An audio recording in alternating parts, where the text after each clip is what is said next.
Hey, my friends, welcome to the Amputate to Elevate Success podcast, where we learn from C-suite leaders, game changers, and visionaries who have discovered that sometimes the only way to elevate is to amputate. I'm your host, John Register, a two-time and two-sport Paralympic athlete, combat veteran, amputee, and Hall of Fame professional speaker. And in each episode, we explore inspired leadership, resilience, and the strategies that drive high-stakes transition. Whether you're navigating a major career shift, leading an organization through uncertainty, or redefining what success looks like in your life, this podcast is here to equip you with the insights that you need to rise above and rise to the next level. But before we get started, make sure that you hit like, subscribe on that button up there, and you don't want to miss a single episode of all the incredible leaders that we've been having these fantastic conversations. All right, so the journey begins right here, right now. Let's go.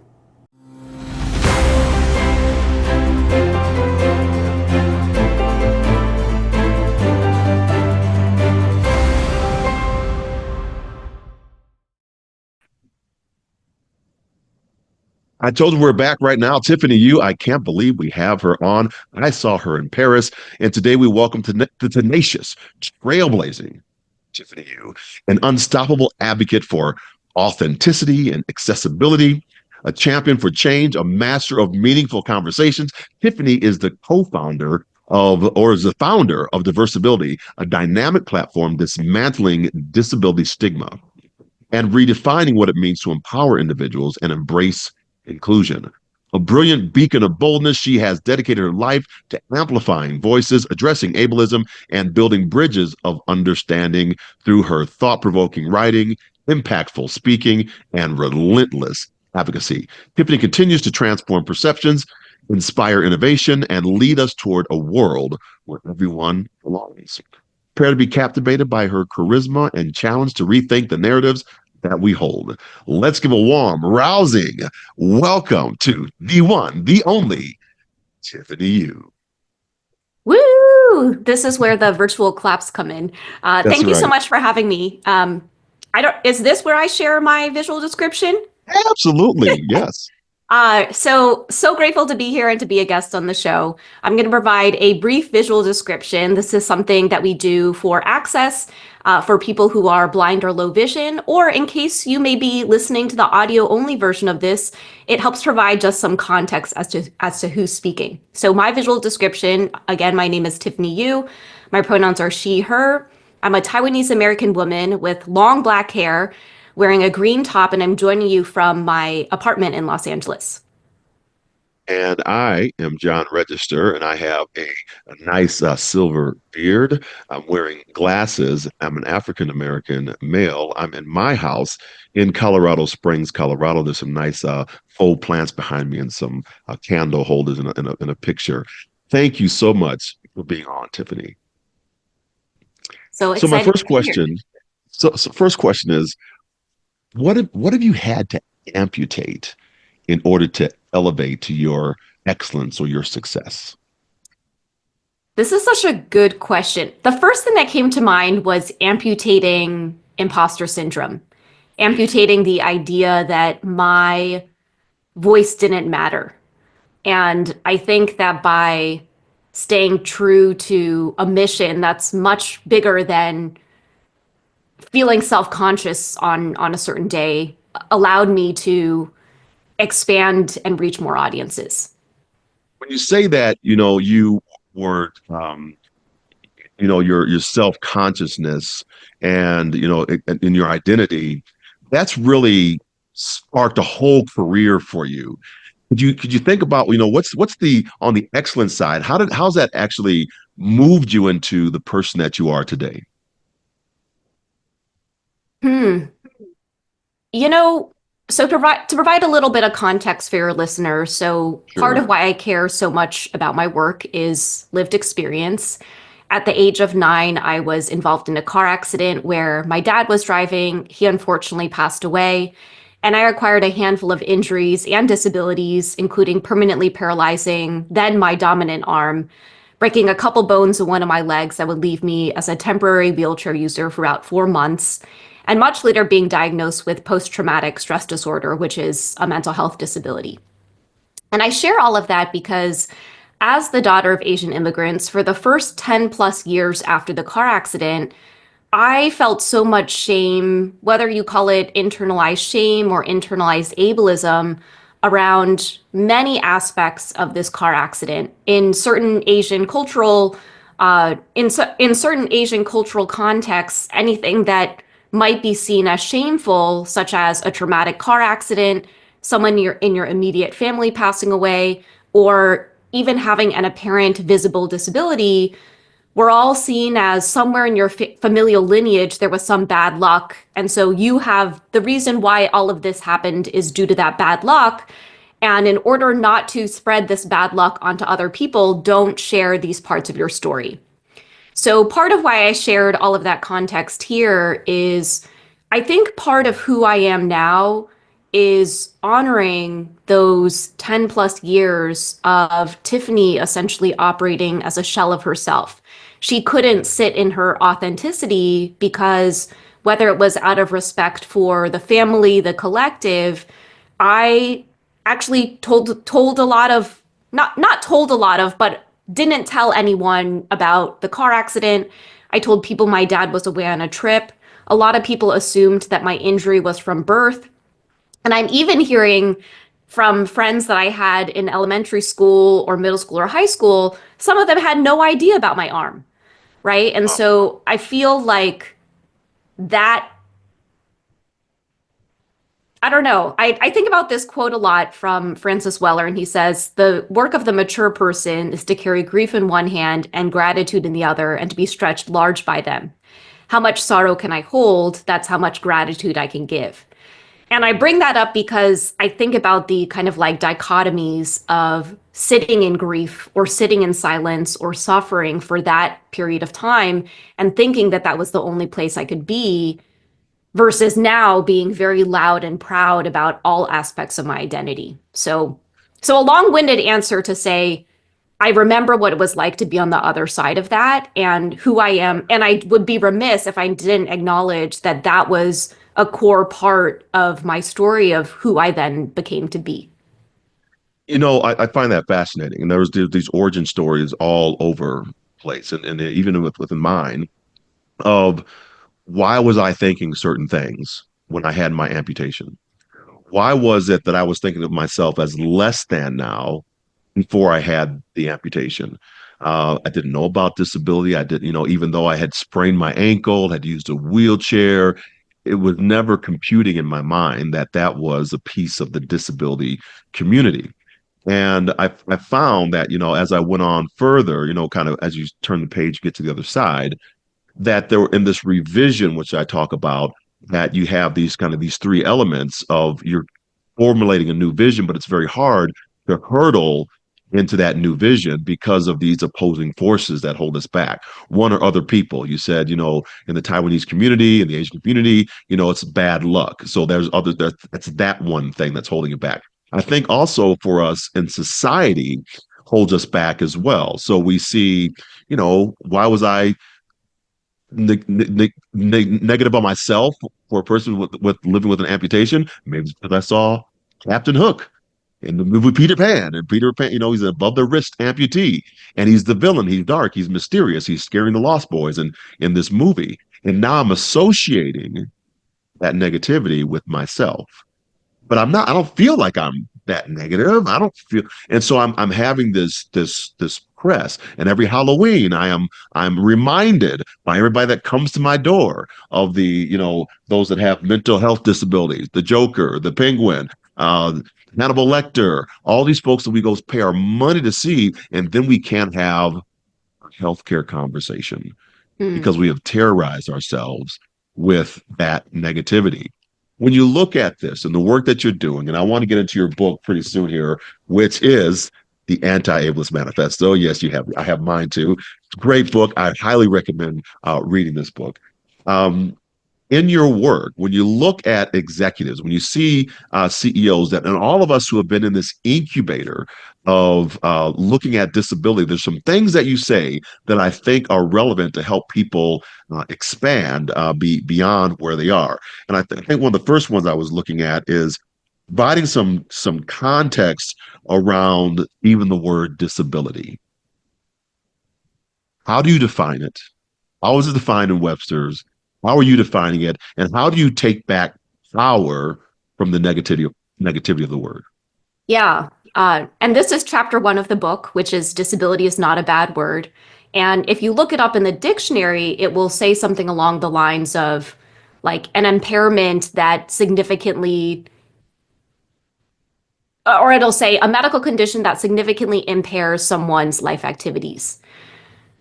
I think that even that dictionary definition in itself, some of those words feel very disempowering. The definition I use, which is actually from the World Health Organization, is the interaction between a health or medical condition with personal and environmental factors such as inaccessibility, uh, inaccessible infrastructure, negative attitudes.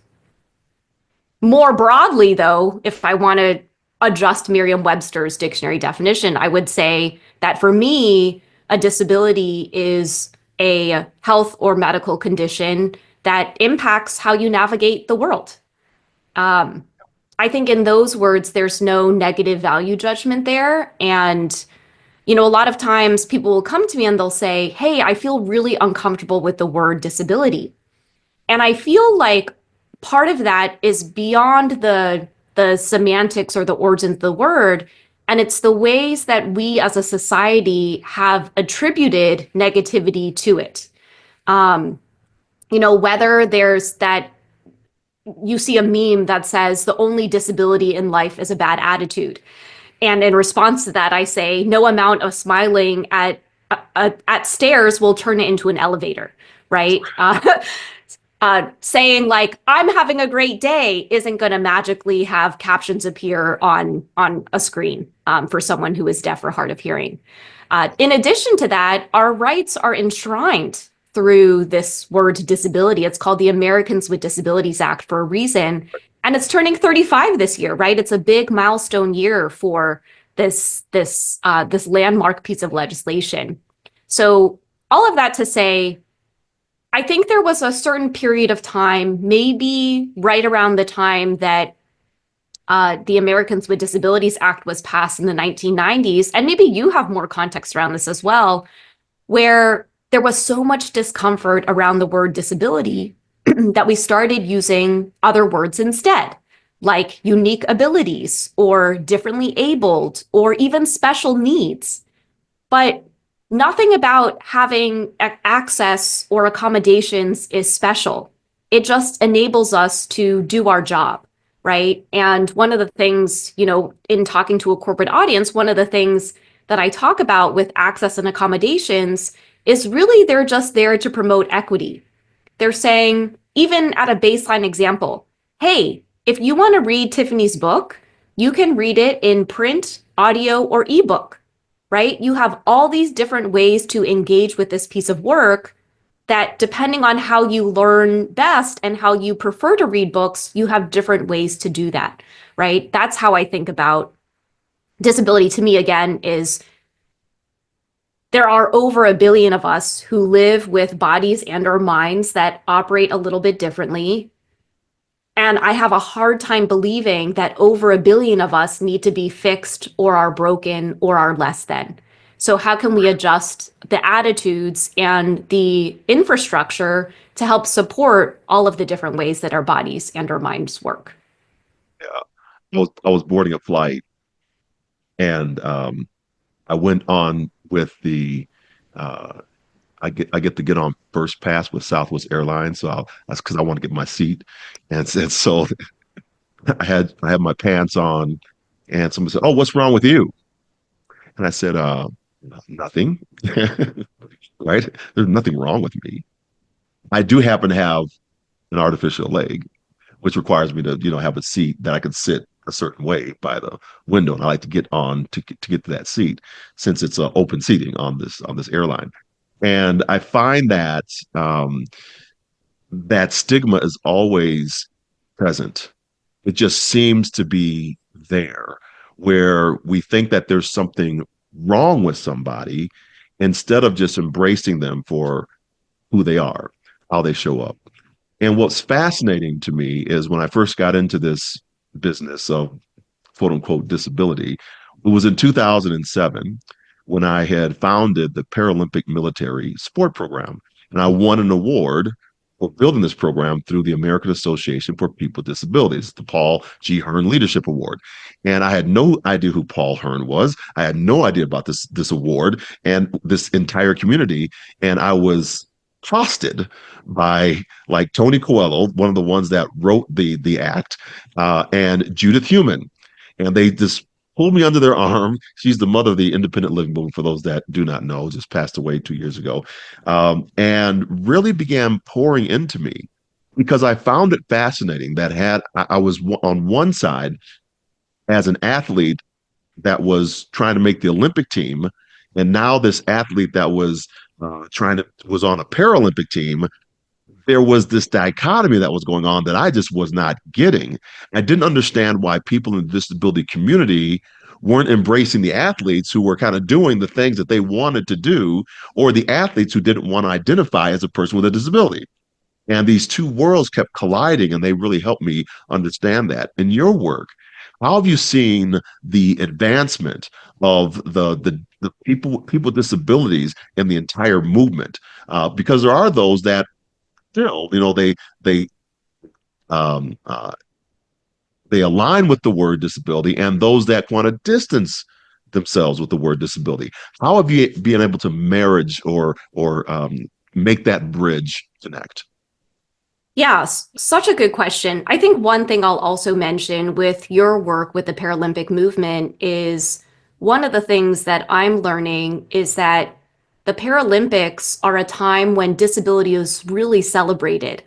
I'm not really other, and now we're seeing more disability pride months and disability pride parades. So we're seeing more of that shift outside of just simply the Paralympics as well, where disability is celebrated, right? Because even outside of those contexts, I'll hear from my Paralympic athlete friends that for those 2 weeks, all eyeballs are on them. They're celebrated, they're winning these medals, and then they're still having a hard time getting access to the restaurant. Outside of the confines of that 2 weeks. So a lot of our work at Diversability is what I call the shame to pride transformation around a disability identity. So when I opened and provided context around my disability, I call that actually my first disability origin story.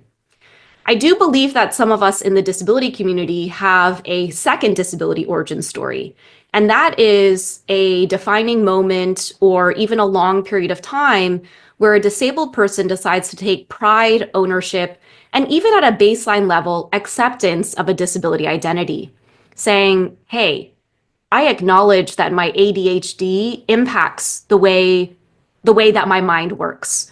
Or, hey, I acknowledge that my arm is paralyzed, and if I want to eat steak, I may have to ask someone to help me cut it. And I will say in that first 10-year period, so my second disability origin story was October 22nd, 2009. The car accident was in 1997. So there was that 12-year period where I wasn't advocating for my access. I didn't know that I could be part of a disability community. I wasn't aware of disability culture. I think of that moment of you potentially winning that award and learning more about Paul Hearn's work and meeting Judy Heumann as examples of you already had your Paralympic community, but you starting to get more entrenched within the disability community. So all of that to say, I would love to create more bridges between Paralympic athletes and the narratives they're going out and continuing to amplify and elevate the Paralympic movement alongside what's happening from a disability advocacy perspective. But all of that to say, like, I also want to acknowledge that I can't force anyone to become proud of their disabilities. Some of our disabilities may be debilitating, or we may experience continued grief over time. You know, you and I both acquired our disabilities, and I want to share that because that context also highlights the way in which we come into this work. You did know what it was like to be a competitive athlete with two legs where one wasn't a prosthetic. You know, I do remember, or I'm not sure if I remember, once upon a time, I wrote with my right hand. Um, and so with that, we're also going to experience grief. And how do we untangle that being proud to be disabled doesn't mean erasing that that parts of it suck at some times, that we will still be continuing to advocate for our access, that we will experience periods of grief. How do we detangle that from just because we're disabled, our lives are tragic, right? Which is, I think, you seeing those narratives of Captain Hook and me also having not a lot of examples of positive and authentic disability representation when I became disabled, internalizing those like, oh, it's all over, right? But now, by becoming more entrenched in the disability community, learning more about disability culture and disability history, I'm like, we are amazing. We are magical. Like, we are a generative force that continues to support and uplift each other. We want to support each other. And, you know, what is it? The rising tide lifts all boats. Like, Oh, both, right? when one of us wins, all of us win. So, um, I acknowledge that not everyone will make it, not everyone who's disabled will make it to that second disability origin story, and that's okay. But how can I pour into the people who do want to find community and do want to experience disabled joy? And how can we all make sure we're aligned and moving forward together? I love that. And thank you for that answer. For those that are listening in right now, we're talking to Tiffany Yu, the Anti-Ableist Manifesto. That is her work.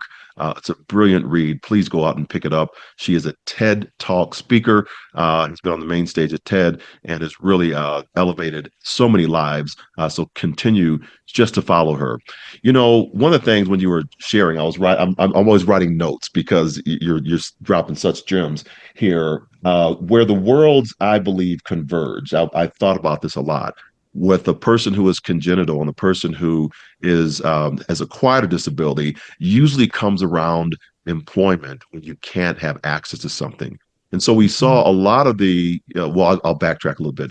A lot of my work that I do with the State Department has to deal with showing up in other countries to talk about disability rights, disability foreign policies in those countries.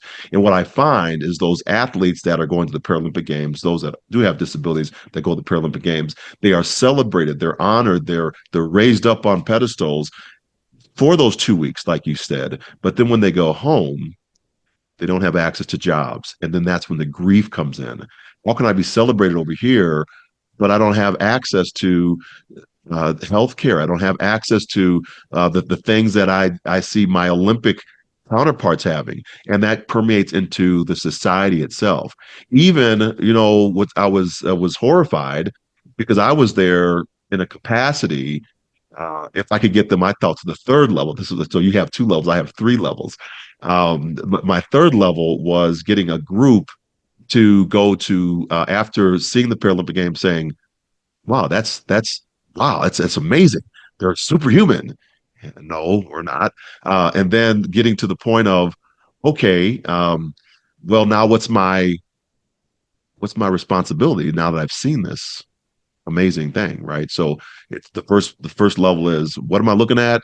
Second level is wow, this is superhuman. And third level is okay, what's my personal responsibility? Mm. So all the people that were coming through, the businesses, the companies that I was walking through during the morning session, the afternoon session for track and field, these sponsors, donors, none of the people that were at the games on their teams had a disability.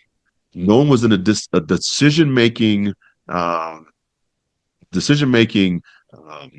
role at their organization, and these high powered roles that were sponsoring the games, including LA 2028. no one came. LA 28. When we look at what's coming up next in the games, I'm not sure how much you know about the Paralympic Games that happened in Atlanta, but when I was calling my Olympic buddies saying, what's going on? What should I expect in the village? They were giving me this grandiose, uh, uh, the, the big stuff that was going to be happening, what I could expect. But it was nothing like that. It was the antithesis. It was the opposite. I had to go find my own keys in a box that was filled with stuff. The rooms were not even made up in those things when I got to Atlanta. And so the big question is, how will we welcome the world in 2028 if we didn't even send anyone over to France to just learn a little bit about what it might take? I'd love to hear some of your comments, some of your thoughts of what you found in Paris as the celebratory, because I think there were some things to celebrate and some of the things that we may have to work on. Yeah. I just want to put a slight edit in there to say there were some reps from LA 28 there. That's And good. Thank and you. I wish I would have known you had not been able to connect with them because I would have been happy to help facilitate that. But I think one thing that was also interesting was there were also a lot of representatives there from the City of Los Angeles Department on Disability, and I was not invited to any of these, but the people that I spoke to from the Department on Disability were having meetings and taking tours and doing a lot behind the scenes, and it made me realize I went to I went to the games in Paris as a spectator because I wanted to go to games. I wanted to go watch Paralympic athletes compete. Behind the scenes, though, there are a lot of meetings that are happening that I was not aware of. So, um, but but yeah, I will highlight that part of why I moved to LA was I wanted to get involved in LA 28. And for the past couple of years, Diversability, my organization, has served as part of a coalition of other LA nonprofits and organizations on some of these advisory working groups that they have had. Um, they've had three. One is around workforce development and local hire. That's the one that we're on, that I think you and I are both very passionate about. There's one on sustainability, and then there's one on procurement. And yes, a good question. So let me rewind back to Paris 2024. I I will say being in Paris for the Paralympics felt electric. Yeah. I could feel, I mean, I also went as part of a group of other creators, so I had like a set group of friends or new friends that I went with to go to different games. Outside, I was curious if people outside of the disability community and outside of being in Paris knew that the Paralympics were happening. And a couple weeks before the Paralympics started, I actually had was giving a talk here in LA, and I was like, if anyone can tell me when the Paris Paralympics starts, the date, you will get this signed book. And the dates that came out were all over. So it made me realize, even though this is my whole world, how can we how can we get these messages outside of those who are excited about the Paralympics, those who are in Paris, and those who are within the disability community? And I think that has always been something that I'm curious about, and I feel like you are part of these spaces as well, is that we're very used to being the only. Yeah. Shonda Rhimes calls it the FOD, the first only different. Right. But the hope is we may start out as the FOD, the first only different, but hopefully it doesn't stay like that, right? And I continue to lean into other aspects of my identity as uh, part of the Asian American community, or even as a woman, to try and get these messages into spaces where they may not think about it, right? And Yeah. I want to acknowledge that even for the conversations that you had and the tours that you led and meeting with sponsors, the fact that they were there is the starting point. And I think that's been a lot of this book, a lot of my work is let me figure out where your starting point is, meet you there, and figure out how we can do better from there. Because I also want to acknowledge that there's a lot of work that still needs to be done, right? And you even not knowing that LA 28 was present, even though there was going to be this whole handover happening, right? Also shows me that I think, and maybe part of it is they didn't want it to be a big press thing. I mean, there was a whole LA delegation that was there, and maybe the dates didn't align, but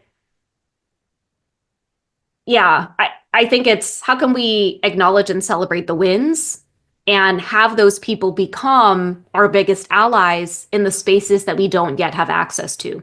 Because now everyone that you met may be like, oh, I met John. Like, why don't we invite him in to come and do this presentation or help us figure out how we can continue this momentum? And then the next year, maybe you're like, hey, I know Tiffany. Like, how about this different perspective? So you have been active in this space since 2007, it sounds like. I've been active in this space since 2009. And I will say that, last year we celebrated 15 years since Diversability was first started, and things are a lot different than they were 15 years ago. 15 years ago, people could not fathom that a disabled person could be proud to be disabled. uh, 15 years ago, I don't get as many strange looks now as I did because, I even saw this video recently of my friend who is a mom and she's a wheelchair user.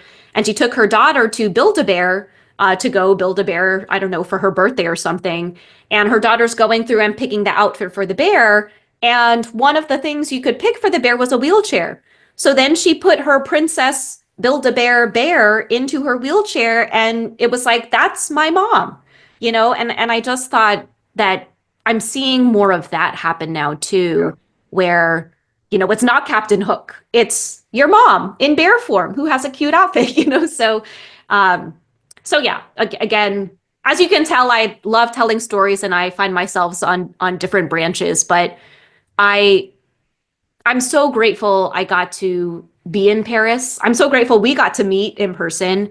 Yes. Um, and I will say my favorite parts were I had two friends. One was on the Norwegian team and one was on the Austrian team who, Team USA always comes in strong. uh, Team Norway, Team Austria maybe didn't have as much infrastructure and so they were having little private events after their competitions that they invited me to. And one of my friends, waited an hour for me, to get around Paris was a lot too. So like waited an hour for me and my friend to come so I could meet him in person for the first time. And he introduced me to his wife and his parents and his kid who was there. And then my other friend won silver and, in her sport and was wearing her medal and let us all take photos with it. And I was just thinking about how grateful I am to know those people and know people like you too, who and even know like Steve Serio and Samantha Bosco who did this event with me here in LA about how generous and supportive we are as a disability community to want to show up for each other, want to meet each other, and continue to build and deepen these relationships. It's the push, it's the press, and it continues. And yes, I sometimes will. I'll play both ends of the hat, right, or two ends of the against the middle, because I want to push, push, push, but I also know we have come a long way. And I liken it in Paris to the opening ceremony, which I thought was absolutely out of 10 I've seen, the best one I've seen yet. Because no one had to rise up or fly away or move their chair, and leave their disability behind, as I saw in other programs, right, where the person flew out of their chair or whatever it was. And the theme of from discord to concord, and the embracing of the gentleman that was from America's Got Talent. He's a dancer with crutches, and he, instead of his crutches flying away and him flying away, everybody comes on stage with crutches to support his dance. right? And I thought that was, yes, finally, we have it. And then we leave, and there's only one line that's accessible to get out of the whole venue and the whole area. So a lot of folks that were wheelchair users or were blind, low vision, impaired couldn't really. If you went down the catacombs of the subway metro, yeah, you probably weren't going to come out for a little while.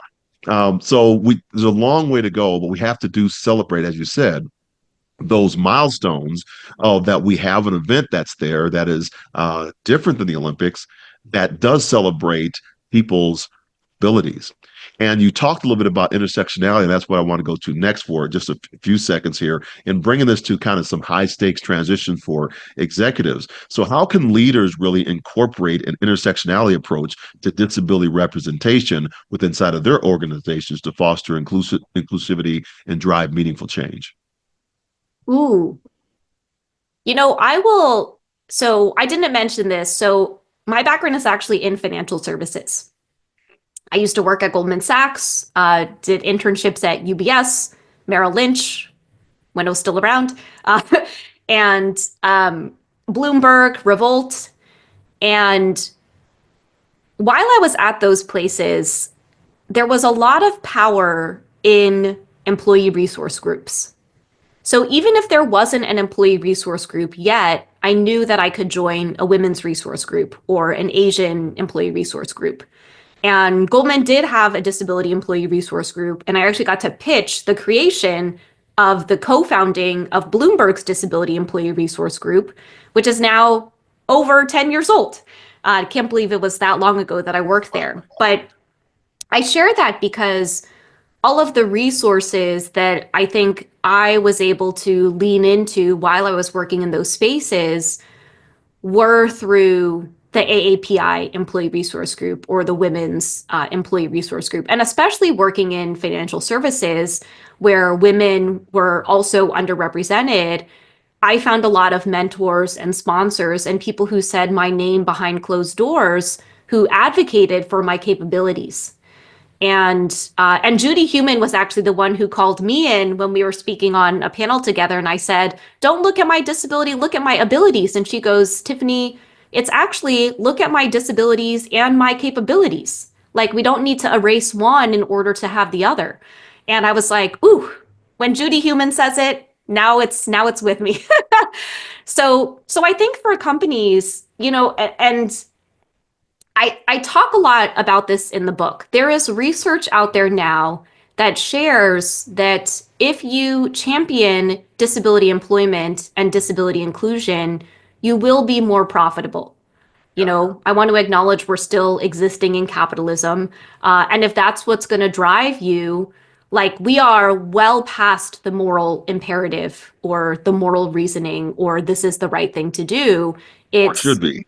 um, but we are creative, adaptive, innovative, always thinking about new ways of how to do certain things because we've had to, and we can bring those skills, those transferable skills. You were a guest on the anti-ableism, so you're talking about transferable skills. You can bring those transferable skills into workplaces as well.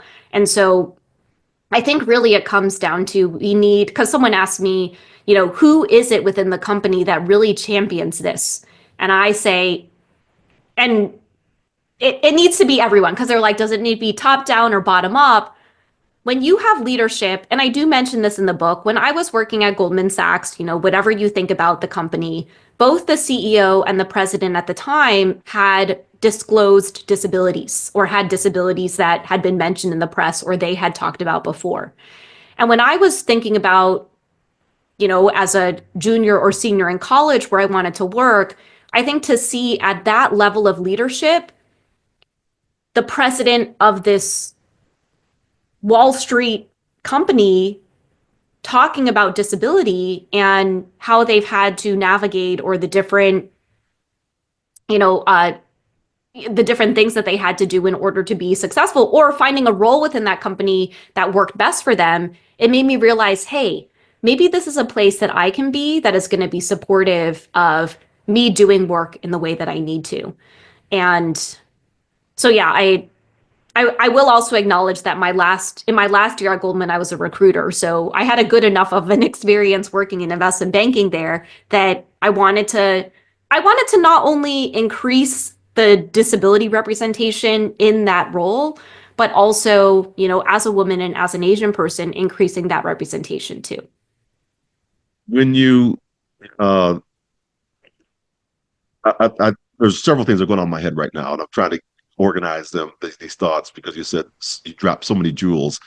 One is around DEI, and we just saw Sharon kind of gut their disability, their DEI whole section of their business model. And it looks like DEI is under attack. Is there another word, another framing that we can do to get people to see how this is important? I know it's been important for me for equitable work because I think we fall behind. That's number one. Secondly, the report was from Accenture. I think you were referring to an Accenture report in Q4 of 2018, I want to say. They looked at disabilities or people with disabilities. It was the first study that was done.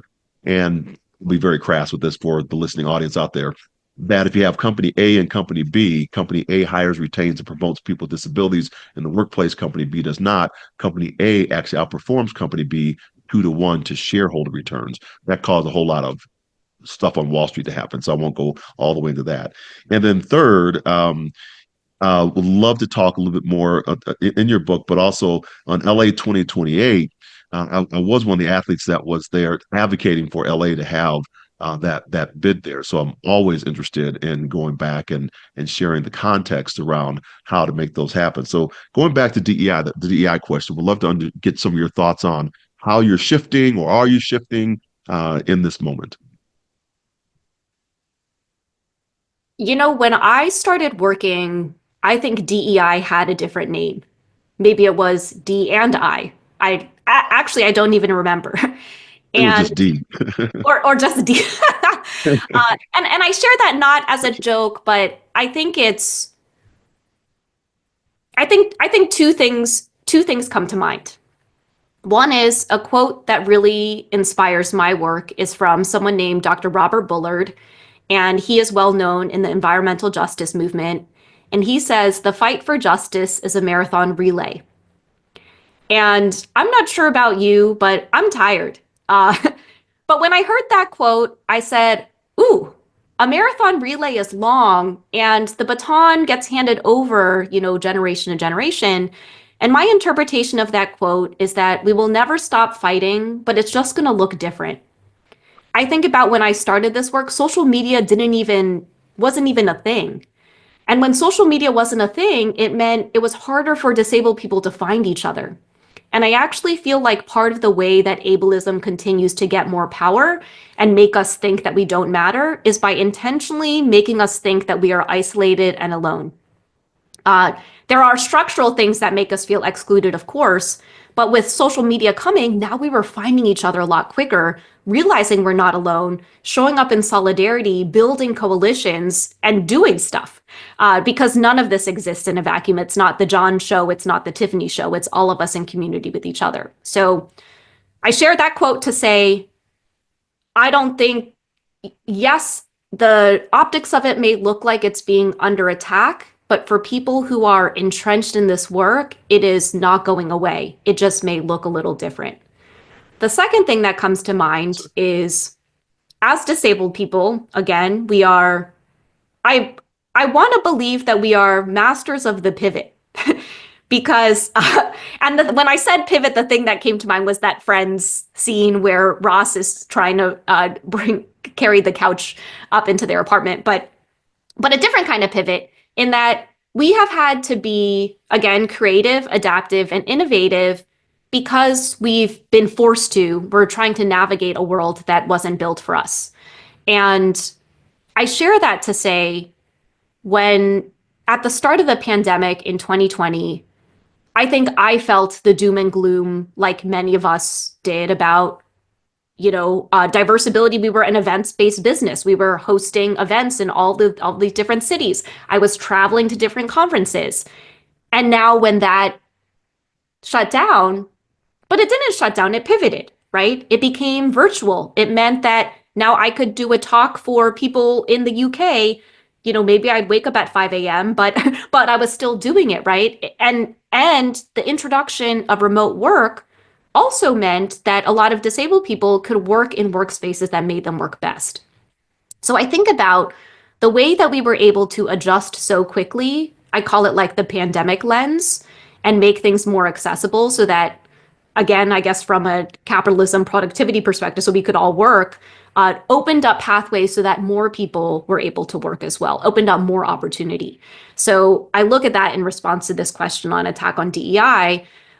Maybe it's the art of the pivot, but at least for us who are disabled, like this is not the first time we've been through this. This is not the first time we've had to adjust our work. I think that the underlying messages will be the same. I have people come to me who say, hey, did you start doing this disability work because your TikTok got big? And I say, I've been saying pretty much the same thing since 2009. It just so happens that it seems like people care a little bit more or are more receptive to the fact that I can publish a book that is called the Anti-Ableist Manifesto, and corporates are buying it. um, it's and wanting to learn and hosting book clubs around this. So I think that there's more appetite, and I really do believe that we are seeing a we're on the precipice of a cultural shift around disability. I don't know if I said that before, but um, so I'm not as afraid. I wonder if part of the public statements are politically driven, given a shift in the administration. But and it feels weird because it's going to appear on a podcast, so then it becomes memorialized. But I think underlying all of this is justice, and we're not going to stop fighting. It's just going to look a little bit different. I totally agree. It's a fantastic answer. I love the quote, that it's a marathon relay, because that is what Which is happens. perfect We for just you continue. too. It's exactly perfect for me. But I don't do marathons. I do 100 meters. I hand the baton off to somebody else. This is fantastic. I want to just a couple more questions for you. First is, what was what is the hope that you have for the Anti-Ableist Manifesto? I will say that some of the response that I've received on the book so far around shifts and actions, like I'll see people reading the book and posting on LinkedIn, like, hey, um, I just read this chapter on the disability tax. In our HR department, have we thought about ways that we can make sure we include the benefits that we're providing on job descriptions and things like that? And I'm also receiving messages from people within the disability community that the book is really helping them reshape their own self-perceptions. So I will quote a review that I saw early on that said, this feels like a must read for humanity type of book, which is if this book can inspire and empower you to take one action right away, I think about your third tier of, okay, what's my responsibility now with this information? Then that feels like a success to me. And part of the reason why the book is structured in the three parts of this me, we, us is to say, if your starting point is, I need to learn more about disability and ableism for myself, or as my starting point to be more aware of microaggressions and asking better questions that don't lead with what's wrong with you, or is it what structural changes can I make within my organization or advocate on a broader level? Then you can go and plug into those parts of the book. And finally, what haven't I asked you that you think, yeah, we need to talk about that, or you just want to get out before we close down? uh, I think one thing I'm thinking about a lot is what I call disabled joy. And I do mention in the I do mention this in the book, but one of the ways that we as disabled people combat ableism is through our expression of pride and joy. And while I know there's still a lot of work to do, I will say that in addition to wanting to get involved with LA 28, part of why I moved to LA was that it feels like a playground here. It feels fun, and how can I sit in those moments where I'm not Tiffany, the disability advocate, all the time? I'm Tiffany who has multifaceted interests and really likes Welch's fruit snacks and is watching Love is Blind. So yeah, I think just spending more moments, and this is also something you can bring into the workplace too, is how do we just acknowledge the wholeness of everyone. And one thing I think about is when I was working at Revolt, I was in a director level role there. On paper, it was everything that ambitious Tiffany would have wanted out of a role. And the company was very racially diverse in that we had a lot of Black employees, and there was a lot of police brutality that was going on during that time. And I would have uh, many of my coworkers come into my office carrying that emotional weight and that emotional burden. And even though I I didn't know how to respond, I wanted to acknowledge that we can't leave what's happening in the world and the way it impacts our intersecting identities behind when we walk into our workplaces as well. So I know I turned that from watching Love is Blind over to heavier parts as well, but just acknowledging that all of us is showing up at work, and everything that's happening in the world is impacting us, and how can we make space and gentleness and grace and compassion for all of that as well. And those are some of the themes in the book too. We have been talking with the amazing Tiffany Yu. She is the author of the Anti-Ableist Manifesto. You need to rewind the tape. I'm going to date myself. Put the A track in, go forward 4 times as you get to the front so you can hear this over again. Tiffany, how do people find you? Best way to find me is through my website, tiffanyyu.com. It's my first and last name. And I love it. In many ways, I love how bold the cover is of the book because you can like read it from far away. But yeah, my tiffanyyu.com. And then on there, you can find links to connect with me. Feel free to connect with me on LinkedIn if you listen to this, or other social media channels. And you can also learn more about the book there as well. Been on the Amputate to Elevate Excellence podcast with John Register. My guest has been Tiffany Yu. We are going to end this right here, but oh my gosh, this has been such a joy. You've been such a wonderful guest. Thank you so much for coming on, Tiffany. Thanks for having me.